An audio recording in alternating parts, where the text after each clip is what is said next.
my darling Fumi Nation. How are you? How are we? My name is Fumi Desalu-Vold. For those of you that are stopping by for the very first time, you're so very welcome, my darlings. Are we living and loving the hair? Are we living and love it? None other than Healthy Hair Studio, discount code Fumi. Hi guys, my name is Anita, hair coach. I am UK's first ever hair coach and a trichologist. We are a team of trichologists and hair coaches here in W6 London, and we help those who are desperate and have tried and everything else has failed. We look after those who have chronic scalp concerns, flaky, itchy scalp that's been going on for many years. We help those that have hair loss that has progressed instead of improved, and we help those that just generally want to have a better understanding of better quality hair, length, volume, and reduce that dryness. Visit us by clicking here. So, my darlings, why are we here? Well, it was one of you that suggested this, and I thought rather interesting because I feel that I can relate. It is a podcast that Khloé had with influencer Remi Bader, and it was about weight loss, weight gain, body positivity. Remi Bader had lost, I think, over 100 pounds within a year, and so they sat down to talk about the process of what she has gone through, of what Khloé had also gone through, because Khloé was also bigger when she first started the Kardashians. It's been over a year. Over a year, yeah. Do you feel like now you're in a good place, not just body-wise, but yeah, sure, aesthetically? Like, Yeah. Are you like, damn, I love myself? But internally, are you like, damn, I love myself? I think I'm getting there. Okay. I think that I've been like so nervous to say this, of how to say it the right way, but I'm going to be completely honest. Like, I think I still have struggles. I think we're all going to have struggles in whatever body or whatever point we're in our life. Have those things since the surgery, in terms of the health issues that I explained, which is why I did it. I did it for my health. Have those things improved and gotten better? My blood work is 100% normal. It hasn't been in probably 5 years. That's great. I have genetically a bad back. Knock on wood, I have not been in bed with a bad back since. My knees don't hurt anymore. I don't sweat the way I used to.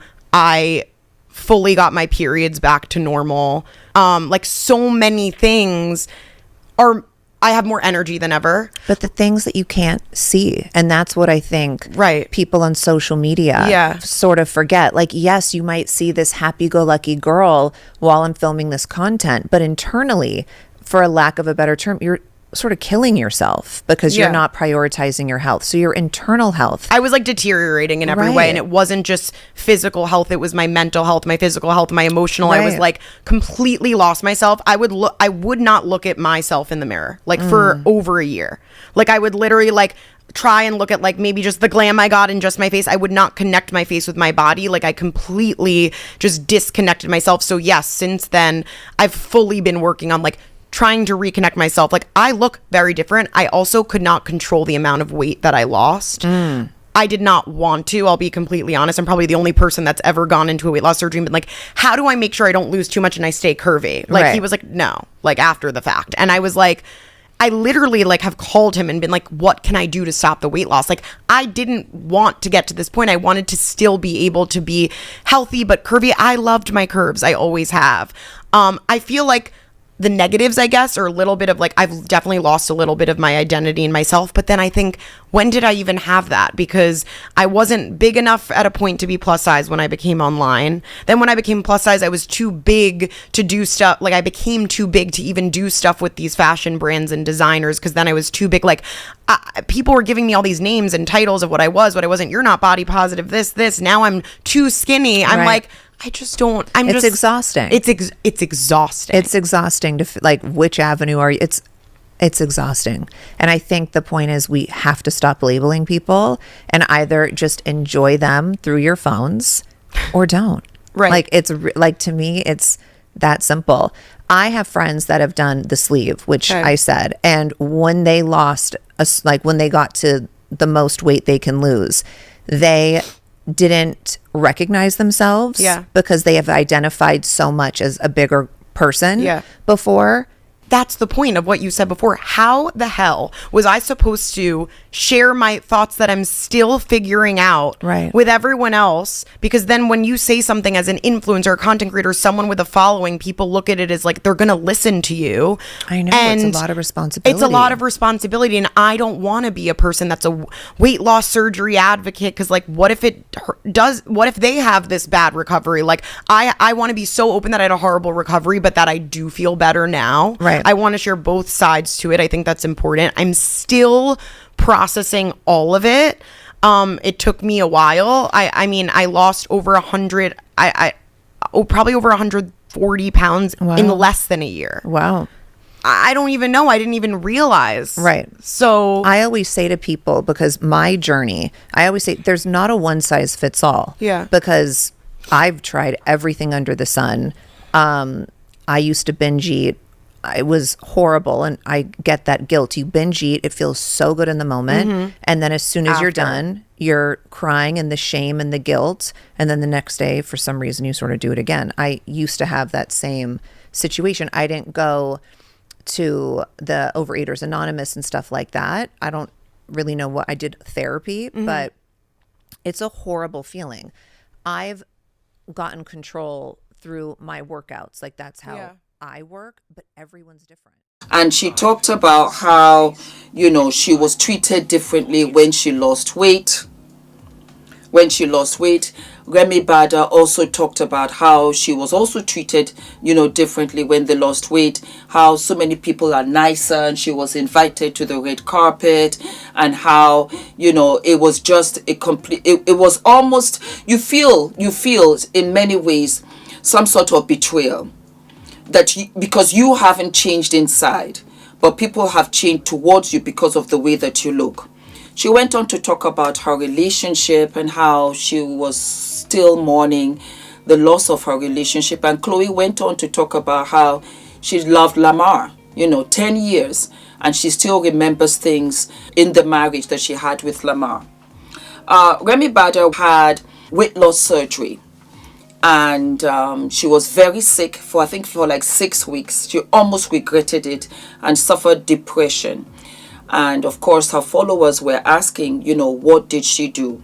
This is the crux of it. It's about being a woman, being in the public eye, having been a bigger influencer, having lost weight, and then having been pressured. Well, they feel pressured to answer to your followers, your supporters, how you did it, what did you do, so on and so forth. As you very well know, I have gained weight from last year. And a lot of you ask me, Fumi, you put on weight. Get it together. Make sure that you don't get too overweight. I'm a different person, so I will say this.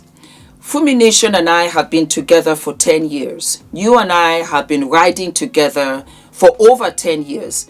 You've known me since before Adrian was born. And I love you. And as you very well know, I don't bring Ula or Adrian onto the platform because it's not necessary. But you guys know of them. I put in pictures here and there. And when we have our meet and greets every year, they always come so that Fumi Nation can see them. And I understand the curiosity. I understand the questions. I'm not offended, to be honest. If you tell me whether I've gained weight, whether I've lost weight, I think that it's a sister thing to do. I think it's also being kind of sort of honest. I think that being an influencer, being in the public eye, you cannot pick and choose what you suddenly want to make private. If you made your relationship private, for example, Ula was on the show every day, and then all of a sudden you don't see Ula, you have every right to ask, Fumi, what happened to Ula? Because you have invested not only in me, but also to Ula, or also to the family channel, or whatever I presented in the beginning. You know what I mean? But because Ula and Adrian are not on the channel, you are not invested in that because I haven't put that forward. If I gain a lot of weight, you're going to ask me, Fumi, you're gaining a lot of weight. Not because I don't know I'm gaining weight, but I guess maybe you're concerned. Is it a health issue? What's going on? I have been all kinds of sizes. To be honest, I've been all kinds of sizes, and majority of the time I've been small because I modeled for quite a long time. But I also have complete understanding for my bigger sisters who are struggling to stay out of being obese. And I think I want to address a lot of this for my bigger sisters, my plus size sisters, my curvy sisters. You're beautiful. And as I've said before in a former episode, obesity is a no-go because it's life-threatening. But we all struggle with weight, myself included. And I had gotten to a certain stage where my knee was hurting just to go up the stairs. And I said, no, that's not good for me. So I cut back. But if you are struggling with weight, go ahead and have the surgery. Go ahead and take the Ozempic or whatever thing that they have out there. I support you. I feel that with this podcast, of which I understand where they are both coming from, I haven't really addressed it here either. I support you, sis, and you take your time, because to get yourself in a healthy stage is mental. It's not that you're just going to go out and do it. No, you have to be mentally there to want to do it, and you have to want to do it. You have to want to do it. If you're not there, we support you. We support you because I have gained weight and lost weight on this channel over the 10 plus years. It's not that easy. It gets much more difficult as you get older. Oh, yes, it does. Premenopause. Oh, yes, it does. I'm just like, oh my God, I can actually see that my waist is getting bigger and bigger. It was so much more smaller than this. But that's life. And so I'm not going to kill myself to be stick thin, but I don't want it to be where it's painful. And that's what Remi Bader said. Her back, she's always had back issues, and the weight of it was killing her, because we all have the same skeleton. And so whatever weight we carry that on our skeletal frame. So I thought it was a wonderful podcast. I thought it was very honest. And I thought that from their perspective, I absolutely support them. I understand. But I think also when you swing it around, these are people that have supported you. They have bought into your brand. They have bought your merchandise. They've invested in your life. They look to you. And so they've invested in you, and you are part of their lives. Yes, you are. You might want to say, oh, no, that's not true. So you have a responsibility to let your followers know, yes, you know what, I went through weight loss surgery. But, as far as I am concerned, you do it when you are ready. Because Remi was sick for 6 weeks, and apparently she was supposed to be better in a matter of 5 days. Weight loss surgery is not a joke. Christina did it. I'll link the episode below. And we talked about it here on this channel. Because we as women, as a whole, we are too hard on ourselves. We're too hard. You are beautiful, mama. Dress up. Don't think because you've gained a little bit of weight that you cannot get up.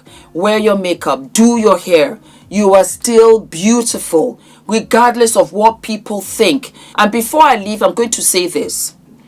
In general, people are vain. And people love to see a certain prototype and a certain look. Facts. If a girl is slim and she's got lovely hair and she's this and that and young or whatever, yes, she might get more likes. Yes, she might more followers on her Instagram. If I throw up a bikini picture, yes, it will get more looks. People are vain. People are very vain. That has nothing to do with you. That has to do with them. But if you are trying to please them, you're going to be heavily disappointed, because people want exceptional, of which they themselves are not. You will never ever be able to satisfy the general public. And when you lose weight, you wear a cute dress. Oh, they love you. They applaud you. Oh, come. You're so gorgeous. You're so this. You were always gorgeous. You are gorgeous. but don't depend on the permission of another to live your life. Absolutely not. That's all I got to say, my darlings. Do not forget to like, to subscribe, hit the notification button, and I'll see you what? I will see you sooner than later. Mwah. All of my love.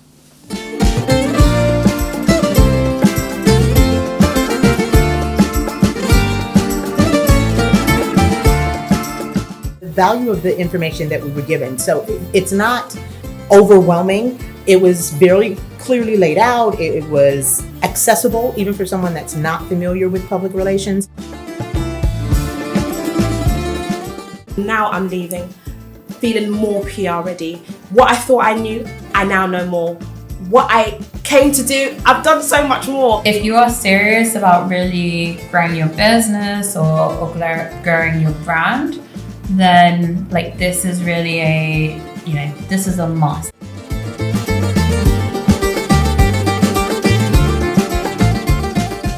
And I love the fact that I came away from it feeling and knowing that I now have a clear pathway for the things I want to do next for my business. I'm literally in awe.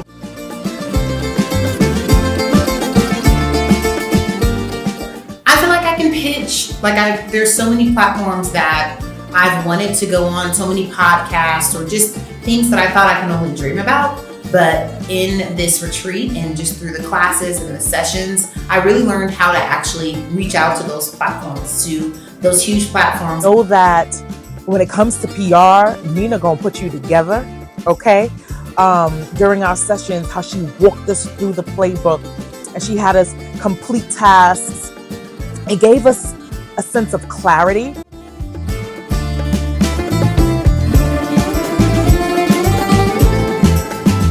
Nina, you did that. You brought a group of amazing women together and you helped us bond, see our worthiness, and it was everything I could have dreamed of and more.